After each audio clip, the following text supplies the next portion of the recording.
This is a hard truth that a lot of students don't realize. A research paper can look finished and still be careless.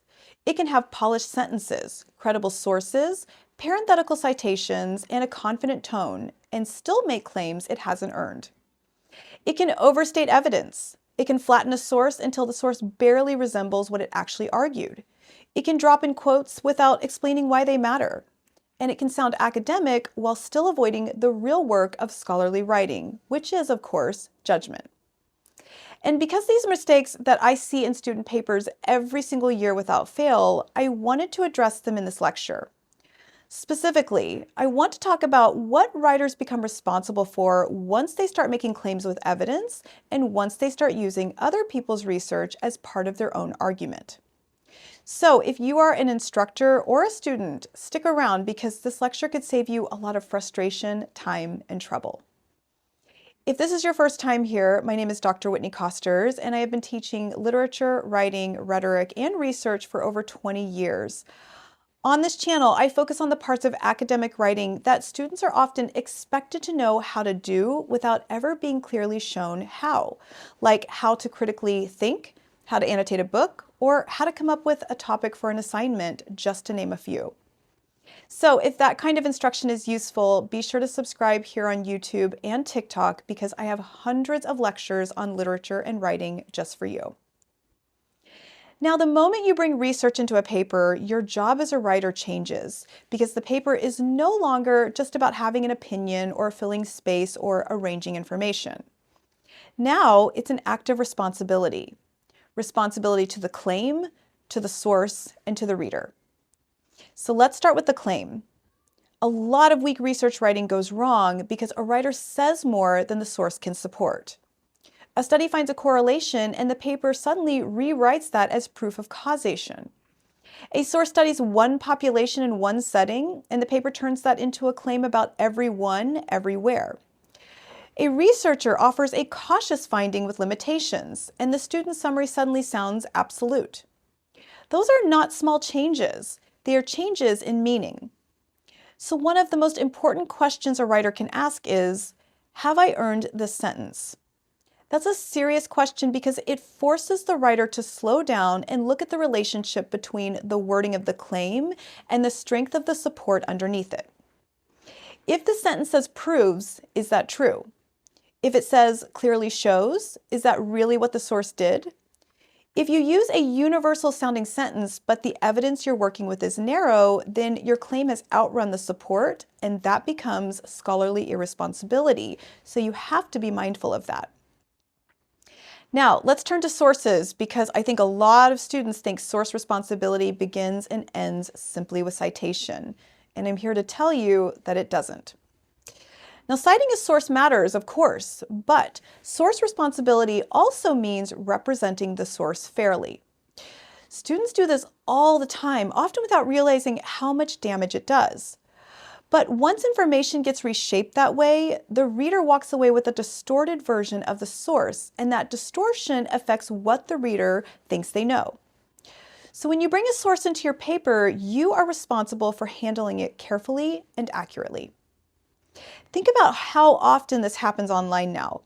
A study comes out, somebody screenshots one sentence, a creator turns it into a dramatic claim, and suddenly thousands, if not millions of people are repeating something the study didn't actually say. Imagine a study finds that heavy late-night social media use is associated with higher anxiety in some teens, especially when sleep disruption is already present. An irresponsible version of that finding would sound like this. Studies prove that social media causes anxiety in teens. That sentence is stronger, cleaner, and much more shareable, but it's not accurate because it's turned an association into direct causation, removed the conditions that mattered, and made the finding sound broader and more certain than it really was. So a more responsible version would sound like this. Some research suggests that heavy late-night social media use is associated with higher anxiety in certain adolescents, particularly when sleep disruption is already part of the picture. Now this sentence is more responsible because it still reflects the actual scope and caution of the source instead of rewriting it into a slogan. That is what scholarly responsibility sounds like on the page, and it's also why irresponsible writing matters far beyond the classroom. When writers exaggerate, strip away context, or make research sound simpler and more absolute than it is, they are not just weakening a paper, they're shaping what other people believe, and that, of course, includes you. You also must take paraphrase seriously. One of the most common problems in student writing is not just missing citation, but paraphrasing too close to the original.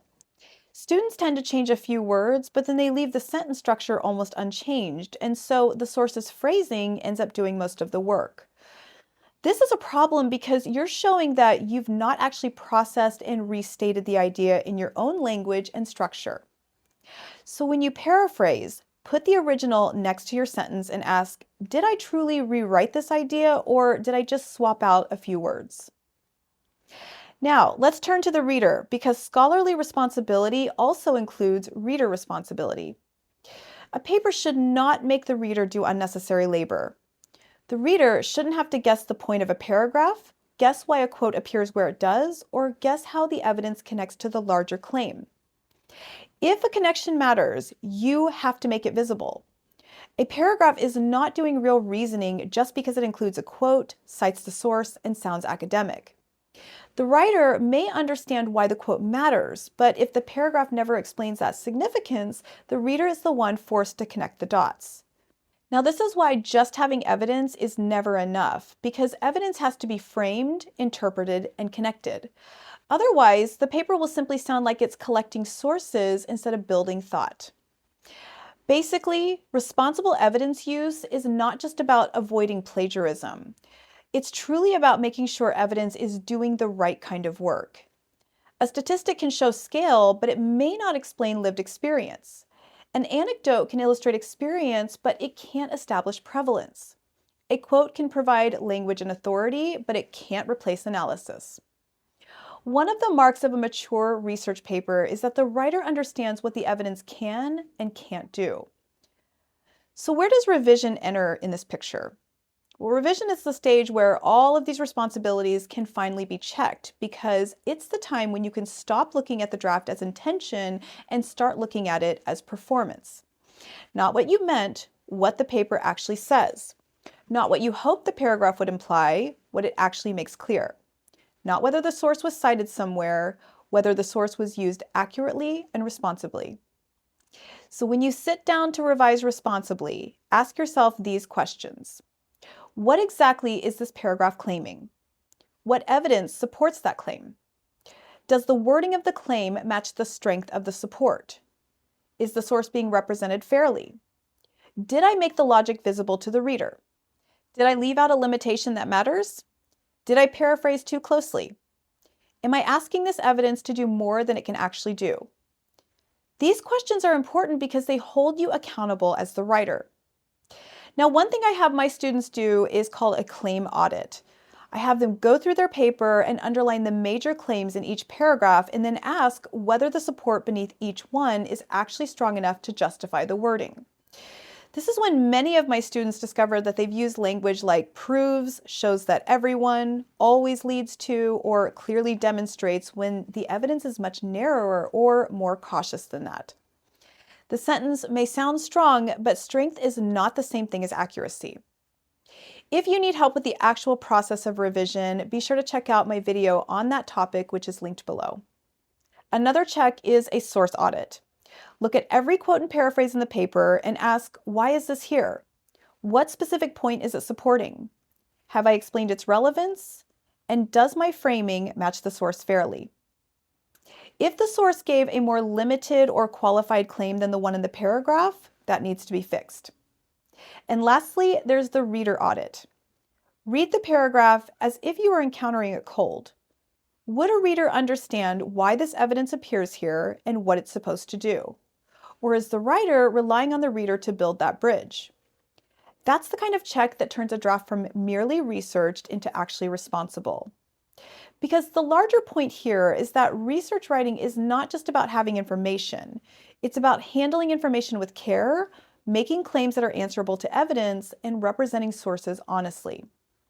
Really, it's about being precise when precision matters and qualified when qualification matters. And it's also about doing the intellectual work rather than hiding behind citation. That's what you would expect from a writer if you were relying on their information. So if there's one thing I want you to leave with, it is this. A research paper is not responsible just because it has sources in it. It becomes responsible when the claims are earned, the sources are represented honestly, and the reasoning is clear enough for a reader to follow without guessing. As always, thank you so much for joining me here today. I do appreciate your time, and if this lecture clarified something that you've often been expected to know without being shown, be sure to explore the rest of my channel because I have many more lectures on research writing, argument, source use, critical thinking, and literary analyses. I hope to see you in the next one. Be well.